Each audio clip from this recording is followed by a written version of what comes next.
अगर आप अपने देश की सेफ्टी चाहते हैं तो ये वीडियो बहुत ज़रूरी है, इसे अपने दोस्तों से ज़रूर शेयर करना। Late army chief general Bipin Rawat ने एक बार कहा था कि भारत एक साथ 2.5 दुश्मनों से लड़ रहा है। भारत का पहला दुश्मन पाकिस्तान है, दूसरा चीन है, और जो भारत का बचा हुआ आधा दुश्मन है वो भारत के अंदर है। इसमें भारत के अंदर रह रहे वामपंथी मीडिया, जिहादी सोच वाले पाकिस्तान के हमदर्द और बाकी के लोग, और ये आधा दुश्मन भारत की सेफ्टी के लिए सबसे बड़ा खतरा है। बिपिन रावत जी ने ऐसा क्यों कहा था और आखिर क्यों ये आधा दुश्मन भारत के लिए सबसे बड़ा खतरा है, आज की वीडियो में हम एक एक करके उन्हीं पर बात करेंगे।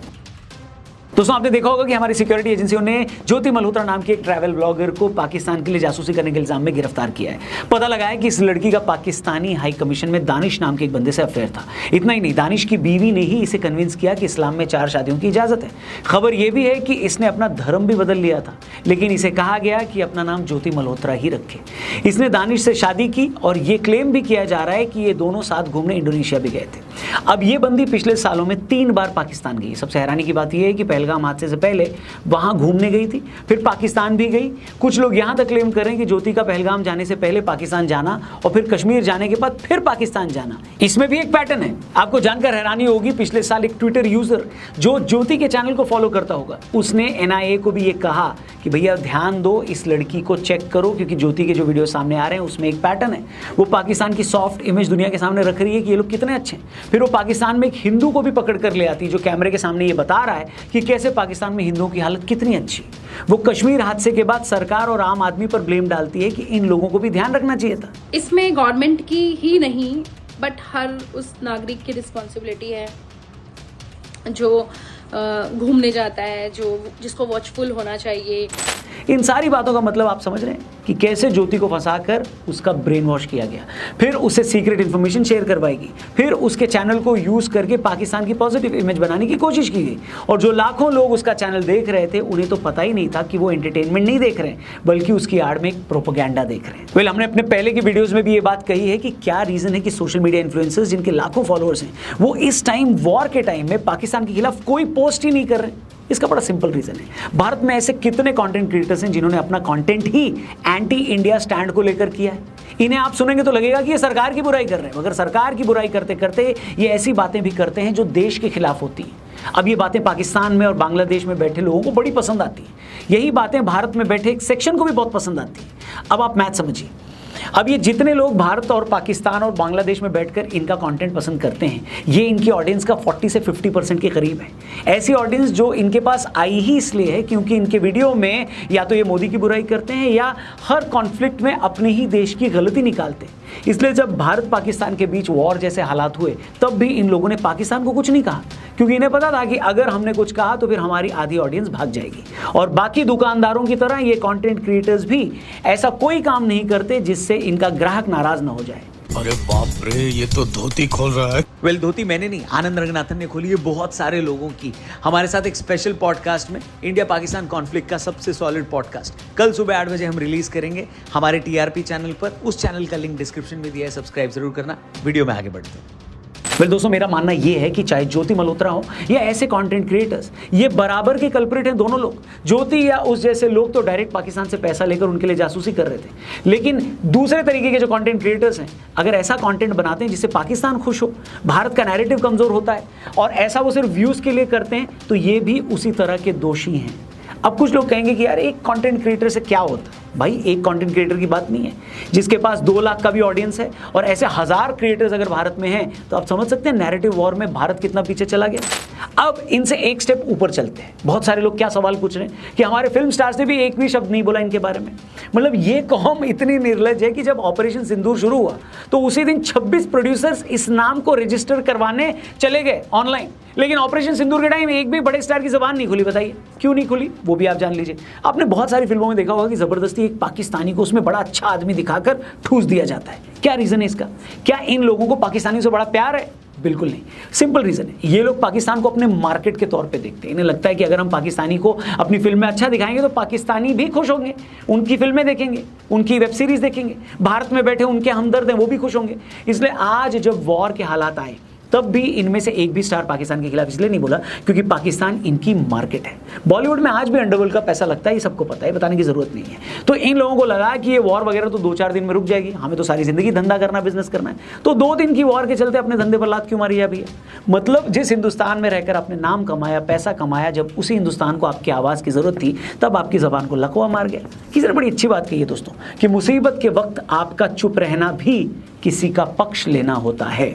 अब इन तमाम स्टार्स ने चुप रहकर किसका पक्ष लिया ये बताने की जरूरत नहीं है। इसलिए बहुत लोगों की नजर में ऐसे लोग भी देश के लिए वैसा ही खतरा है जैसा देश को दगा देने वाले हैं। फिर दोस्तों आपने ये देखा होगा कि पहलगाम हादसे के बाद भी भारत में बहुत सारे लोगों को इस बात की तकलीफ हो रही है कि हम पाकिस्तान को क्यों घेर रहे हैं। पूरा इंटरनेट ऐसे लोगों के बयानों से भरा है, उनकी पोस्ट से भरा है, जो भारत में रहने के बावजूद खुलकर पाकिस्तान का सपोर्ट कर रहे हैं। कौन है ये लोग, ये भी बताने की जरूरत नहीं है। कुछ दिन पहले मुंबई लोकल में एक आदमी को एक खास कौम के लोगों ने इसलिए पीट दिया क्योंकि वो पहलगाम हादसे से जुड़ा एक वीडियो अपने मोबाइल में देख रहा था। इसे देखकर सामने बैठे लोग उससे लड़ने लगे, बोलने लगे कि तू ये वीडियो बंद कर, हम जानते हैं तू हमें सुनाने के लिए वीडियो देख रहा है। ये बोलने के बाद इन लोगों ने उस आदमी की पिटाई कर दी, जिसके बाद उस शख्स को इनके खिलाफ FIR तक करवानी पड़ी। उसमें एकदम से एक रील आती है पहलगाम की, तो वो बोलते हैं कि कुछ मोमेडियन फैमिली बैठी हुई थी सामने, तो वो बोलते हैं कुछ लड़के कि तुम मेरे को देख के ये वीडियो देख रहे हो, बोलेगा कि तुम हम लोगों को देख के ये वीडियो चला रहे हो। यानी ऐसा कुछ नहीं है भैया, ये तो इंडिया है और अभी इतना बवाल एकदम चढ़ा हुआ है, तो वो आ रही है रील तो मैं देख रहा हूँ, उसमें कोई दिक्कत ही नहीं है।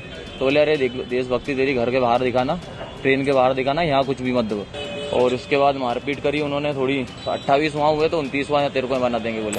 दूसरी वीडियो देखिए। इस वीडियो में बोल रहा शख्स पहलगाम हादसे के लिए आतंकियों की बजाय आर्मी को गाली दे रहा है। ये साफ बोल रहा है कि भारत ने पाकिस्तान का पानी कैसे रोका, और भी न जाने क्या क्या इसने कहा। आप देखिए पहले, फिर बात करते हैं। कहीं पाकिस्तान ये तो आप मानते हैं कि आतंकवाद फैलाता है? नहीं, हम तो नहीं मानते। आप भी फैला सकते हो, आपके माथे पे लिख तो नहीं रहा। मैं तो नहीं मानता पाकिस्तान आतंकवाद फैलाता है। सबूत है, 26 लोग मारे हैं, पुख्ता सबूत है, दिखा सकते हो। जो बॉर्डर पे जवान खड़े वो क्या कर रहे थे, सो रहे थे दारू पी के। इस तीसरी वीडियो में आप देखिए ऑपरेशन सिंदूर के बाद ये लोग क्या बोल रहे हैं। कि अब ये जवाब दीजिए साहब कि ऑपरेशन सिंदूर होना चाहिए था कि नहीं होना चाहिए था? नहीं होना चाहिए। ये एक मिनट, नहीं होना चाहिए, नहीं होना चाहिए। देखा आपने दोस्तों, पहलगाम हमला पाकिस्तानी आर्मी ने टेररिस्ट के साथ मिलकर भारत पे करवाया। लोगों से उनका धर्म पूछकर उन्हें मारा गया। हमले के कुछ दिन पहले पाकिस्तान का जो आर्मी चीफ है आसिम मुनीर, उसने धमकी भारत को दी, और ये लोग इसके बावजूद पाकिस्तान के साथ हमदर्दी दिखा रहे हैं। ये लोग उल्टा भारत से सवाल पूछ रहे हैं। इन लोगों को इस बात की तकलीफ हो जाती है कि तुमने सड़क पर पाकिस्तानी झंडा क्यों रख दिया। कई जगह तो लोग इस बात पर लड़ लिए कि तुमने पाकिस्तानी झंडा सड़क पर क्यों बिछा दिया। मैं फिर से इस बात को अंडरलाइन कर दूं दोस्तों कि ये लोग अपनी पूरी कौम को रिप्रेजेंट नहीं करते। लेकिन सवाल ये भी है कि अगर ऐसी सोच रखने वाले थोड़े बहुत लोग भी हमारे अंदर हैं तो ये देश के लिए कितनी खतरनाक बात है। जो लोग वॉर के हालात में भी पाकिस्तान को सपोर्ट कर रहे हैं, खुलकर उनका समर्थन कर रहे हैं, इस बात की क्या गारंटी है कि वो चोरी छिपे उसी पाकिस्तान की हेल्प नहीं कर रहे होंगे। एक ज्योति मल्होत्रा पकड़ी गई तो कितने लोग ये बोलने लगे कि अरे देखो, इनकी जगह अगर कोई दूसरे मजहब की होती तो अब तक पता नहीं क्या हो जाता। इन चिलगोजों को जाकर कोई बताए कि अरे ढक्कन, जो 6 लोग अभी पकड़े गए हैं ना, उनमें बाकियों के मजहब क्या है, जाकर जरा चेक कर लो। जाकर ये भी चेक कर लो कि जब से पहलगाम हादसा हुआ है तब से भारत के खिलाफ पोस्ट करने वालों में जो लोग गिरफ्तार हुए हैं उनका मजहब क्या है। इन लोगों से ये भी पूछ लो कि ज्योति और इन 5 लोगों से पिछले 3 हफ्तों में देश के अलग अलग कोनों से जो जासूस गिरफ्तार हुए हैं उनका मजहब क्या है।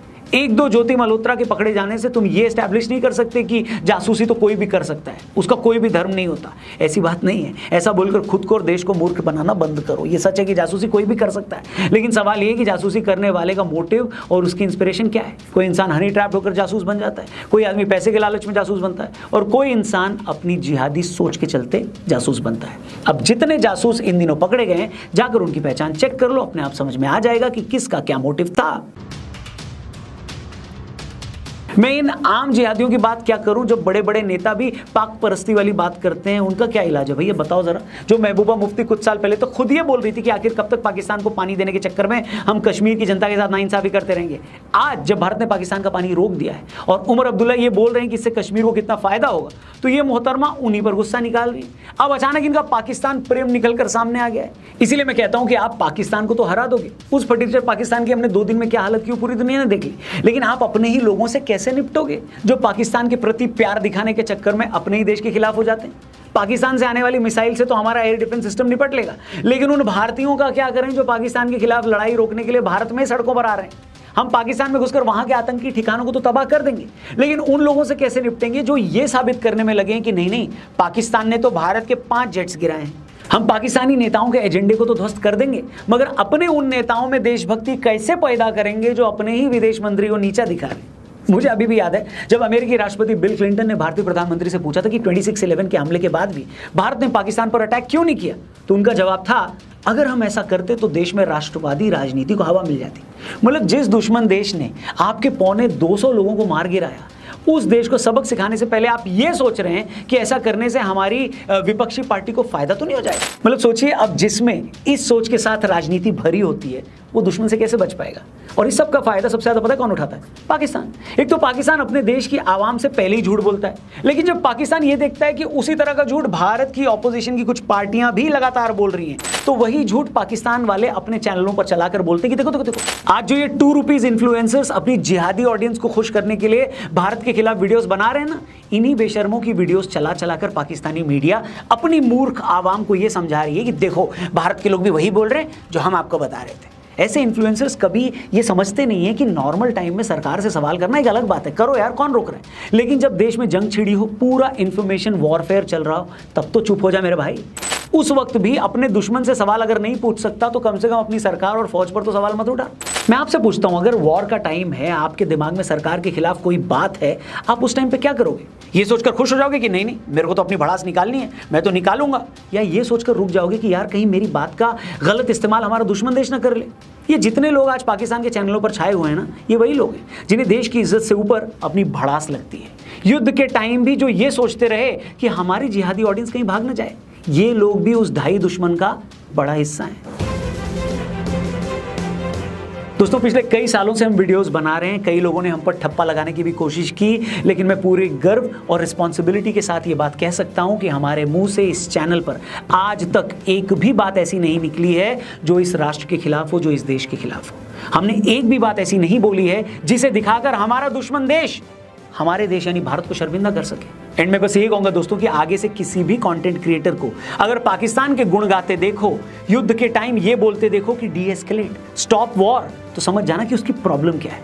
अगर आगे से किसी यूट्यूबर को ऐसी बात बोलते देखो जिससे सुनकर हमारा दुश्मन खुश हो जाए, तो जान लेना उस यूट्यूबर का एजेंडा क्या है। ये है देश के लिए असली खतरा, 2.5 खतरे का वो आधा खतरा जो बाकी 2 खतरों से भी ज्यादा बड़ा है। हमें इस खतरे को पहचानना है, अलर्ट रहना है, रिपोर्ट करना है राइट टाइम पे। इसी मुद्दे पर आनंद रंगनाथन के साथ हमने एक पॉडकास्ट किया है, कल सुबह 8 बजे वो हमारे टीआरपी चैनल पर रिलीज होगा। चैनल को सब्सक्राइब करना, डिस्क्रिप्शन में लिंक दिया है। और क्या लगता है आपको, कमेंट करके बताना, भारत में बैठकर पाकिस्तान का एजेंडा चलाने वालों के साथ क्या होना चाहिए। जो भी हो आपकी राय कमेंट करके बताएं। चैनल को जरूर सब्सक्राइब करना। जल्दी मिलते हैं, अपना ख्याल रखिए। जय हिंद, वंदे मातरम।